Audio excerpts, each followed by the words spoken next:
നമസ്കാരം. വിലക്കുകളുടെ എല്ലാം കെട്ടകാലം കഴിഞ്ഞ് ദക്ഷിണാഫ്രിക്ക അന്താരാഷ്ട്ര ക്രിക്കറ്റിൻ്റെ മടുത്തട്ടിലേക്ക് മടങ്ങിയെത്തിയിട്ട് 3.5 പതിറ്റാണ്ട് പിന്നിടുകയാണ്. തിരിച്ചെത്തിയ നാൾ മുതൽ ക്രിക്കറ്റിനെ സ്നേഹിക്കുന്ന മനുഷ്യരുടെ പ്രിയപ്പെട്ട ടീമുകളെന്നാണ് അവർ. കളിമികവ് കൊണ്ട് ക്രിക്കറ്റിനെ സ്നേഹിക്കുന്ന മനുഷ്യരുടെ പ്രിയപ്പെട്ട പ്രോട്ടിയസായി മാറിയ ടീം. അന്താരാഷ്ട്ര ക്രിക്കറ്റിൽ ഈ 3.5 പതിറ്റാണ്ടിടെ സൗത്ത് ആഫ്രിക്ക എന്ന രാജ്യം സംഭാവന ചെയ്ത മഹാരഥന്മാർ ചില്ലറയൊന്നുമല്ല. ഏറ്റവും മികച്ച കളി പുറത്തെടുത്തിട്ടും ഒരു ICC കിരീടം, ഒരു ലോകകപ്പ് എന്നത് വിദൂര സ്വപ്നമായി അവശേഷിപ്പിക്കാൻ വിധിക്കപ്പെട്ട ഒരു ടീമാണ്. പലതവണ കപ്പിനും ചുണ്ടിനുമിടയിൽ നഷ്ടപ്പെട്ടു പോയ ആ കിരീടം അത് കാത്തിരിക്കാൻ തുടങ്ങിയിട്ട് കാലമേറെയായി. 98-ലെ ചാമ്പ്യൻസ് ട്രോഫിയിലെ വിജയം മാറ്റി നിർത്തിയാൽ ഒരു ICC ലോക കിരീടം എന്നത് കിട്ടാക്കനിയായി തുടർന്നിരുന്ന ടീമാണ്. 99 ലോകകപ്പിലെ വിഖ്യാതമായ ആ സെമി ഫൈനൽ നമുക്ക് ഓർമ്മയുണ്ട്. കഴിഞ്ഞ വർഷത്തെ 2020 ഫൈനൽ നമുക്ക് ഓർമ്മയുണ്ട്.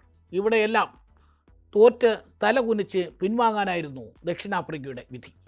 അപ്പോഴും നെഞ്ചു കൊടുത്ത് ഹൃദയം കൊടുത്ത് ടീമിനൊപ്പം നിന്ന ആരാധകർക്കിതാ ചരിത്ര നിമിഷം സമ്മാനിച്ചിരിക്കുന്നു ദക്ഷിണാഫ്രിക്ക. ക്രിക്കറ്റ് പിറന്നു വീണ, ക്രിക്കറ്റിൻ്റെ മടിത്തട്ടായ, ക്രിക്കറ്റിൻ്റെ കളിത്തൊട്ടിലായ ലോർഡ്സിൽ കിട്ടാവുന്ന ഏറ്റവും വലിയ എതിരാളികളായ ഓസ്ട്രേലിയയെ 5 വിക്കറ്റിന് തറപറ്റിച്ചുകൊണ്ട് ലോക ടെസ്റ്റ് ചാമ്പ്യൻഷിപ്പിൻ്റെ ചാമ്പ്യന്മാരെന്ന ഉന്നത പദവിയിലെത്തിയിരിക്കുന്നു ദക്ഷിണാഫ്രിക്ക. ചരിത്രം വഴിമാറിയിരിക്കുന്നു. ഇത്രയും കാലം കിട്ടാക്കനിയായിരുന്ന ആ ലോക കിരീടം കൈയെത്തിപ്പിടിച്ചിരിക്കുന്നു ബൗമയുടെ നേതൃത്വത്തിലുള്ള ദക്ഷിണാഫ്രിക്കൻ ടീം. തിരിച്ചു വന്ന കാലം മുതൽ കെപ്ലർ വെസൽസ് മുതൽ എക്കാലത്തെയും അവരുടെ മികച്ച നായകനായ ഗ്രെയിം സ്മിത്ത് വരെ സ്വപ്നം കണ്ട ആ കിരീടം, ആ ലോക കിരീടം ബൗമ എന്ന കറുത്ത് കുറുകിയ മനുഷ്യൻ്റെ കൈകളിൽ ഒരുപക്ഷെ കാലം കാത്തുവച്ച കാവ്യനീതിയായിരിക്കും. വർണ്ണവരയുടെ പേരിൽ വിവാദങ്ങളിൽപ്പെട്ടിരുന്ന ദക്ഷിണാഫ്രിക്ക ആ കാരണം കൊണ്ട് അന്താരാഷ്ട്ര ക്രിക്കറ്റിൽ നിന്നും മാറ്റി നിർത്തപ്പെട്ടിരുന്ന ദക്ഷിണാഫ്രിക്ക ആദ്യമായി ഒരു ലോക കിരീടം അവരുടെ കൈകളിലേക്ക് എത്തുമ്പോൾ അത് ഏറ്റുവാങ്ങുന്നത് ബൗമ എന്ന കറുത്ത വംശജൻ. ഇതിൽ പരം എന്തുണ്ട് കാവ്യനീതി എന്ന് നമുക്ക് വിശേഷിപ്പിക്കാൻ. പിന്നെയുമുണ്ട് പ്രകടനങ്ങൾ. കങ്കിസോ റബാഡ എന്ന ഫാസ്റ്റ് ബോളർ, ഹൃദയം കൊണ്ടാണ് റബാഡ 2 ഇന്നിങ്സുകളിൽ പന്തെറിഞ്ഞത്. എയ്ഡൻ മാർക്രം എന്ന ബാറ്റ്സ്മാൻ 4-ാം ഇന്നിങ്സിൽ തൻ്റെ കഴിവുകൾ മുഴുവൻ പുറത്തെടുക്കുന്ന മാർക്കറത്തിനെ ഇതാദ്യമായല്ല ക്രിക്കറ്റ് ലോകം കാണുന്നത്. പ്രത്യേകിച്ച് ഓസീസിനെതിരെ എക്കാലത്തും മികച്ച പ്രകടനം കാഴ്ചവെച്ച മാർക്കറത്തിൻ്റെ 137 റൺസാണ് ദക്ഷിണാഫ്രിക്കയുടെ ചാമ്പ്യൻഷിപ്പിലേക്കുള്ള ഈ കുതിപ്പിൽ ഏറ്റവും നിർണായകമായത്. അജയനായിരുന്നു മാർക്കർ. ക്യാപ്റ്റൻ ബൗമയും മാർക്കറും ചേർന്ന 4-ാം ഇന്നിങ്സിലെ ആ കൂട്ടുകെട്ട് തന്നെയാണ് ഓസ്ട്രേലിയക്കെതിരെ ദക്ഷിണാഫ്രിക്കയ്ക്ക് ഈ ചരിത്ര വിജയം സമ്മാനിച്ചത്.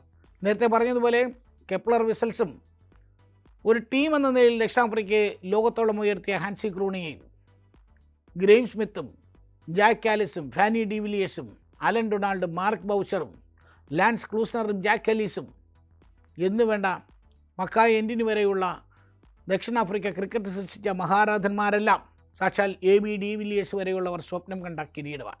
ആ കിരീടമാണ് ബൗമയുടെ നേതൃത്വത്തിലുള്ള യുവനിര ഓസ്ട്രേലിയയെ തകർത്ത് സ്വന്തമാക്കിയിരിക്കുന്നത്.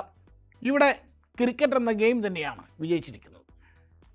ടെസ്റ്റ് ചാമ്പ്യൻഷിപ്പിൽ ഓസ്ട്രേലിയയ്ക്കും ന്യൂസിലൻഡിന് ശേഷം ഒരു പുതിയ അവകാശി ഉണ്ടായിരിക്കുന്നു.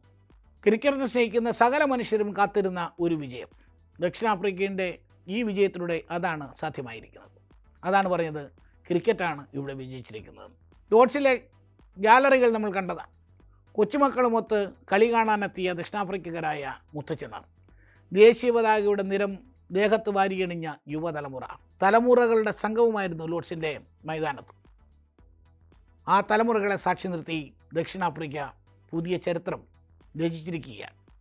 ടെസ്റ്റ് ക്രിക്കറ്റിലെ ചാമ്പ്യന്മാരാണ് അവർ, ലോക ചാമ്പ്യന്മാർ. This time for Africa.